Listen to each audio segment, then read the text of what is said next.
Voici comment préparer un gâteau moelleux à la farine de patate douce. Comme ingrédients, nous avons 500 g de farine de patate douce, 100 g de sucre en poudre, à ajuster au goût si vous préférez moins sucré, 150 g de beurre non salé, 4 gros œufs, 2 sachets de levure chimique, environ 22 g, à raison de 11 g par sachet. Une cuillère à café d'extrait de vanille. Une demi-cuillère à café de sel fin, non obligatoire. Environ 120 à 150 ml de lait. Ça peut être le lait de vache ou du lait végétal comme l'amande ou le soja. Tout ceci fonctionne bien.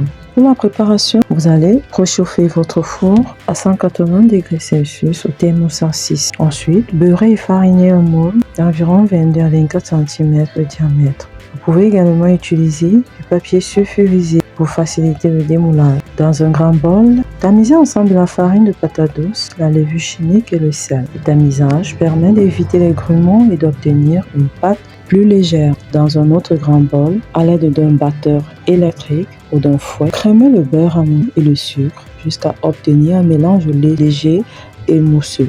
Cette étape est cruciale pour incorporer de l'air et rendre le gâteau moelleux. Ajoutez les œufs un par un au mélange de sucre en battant bien après chaque ajout pour vous assurer qu'ils sont complètement incorporés. Incorporez l'extrait de vanille à la patate. Ajoutez progressivement le mélange de farine au mélange humide en alternant avec le lait. Commencez et terminez par les ingrédients secs. Mélangez juste assez pour combiner les ingrédients sans trop travailler la pâte. Un mélange excessif peut rendre le gâteau caoutchouteux. La consistance de la pâte doit être lisse et légèrement coulante. Si elle vous semble trop épaisse, ajoutez un peu plus de lait, une cuillère à soupe à la fois, jusqu'à obtenir la consistance désirée.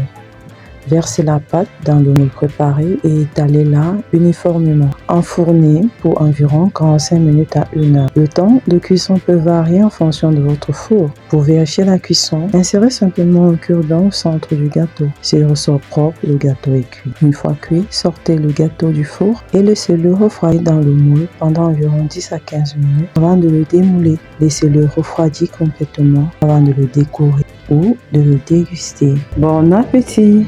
À très bientôt pour une nouvelle recette avec de la farine de patate douce. Bye bye!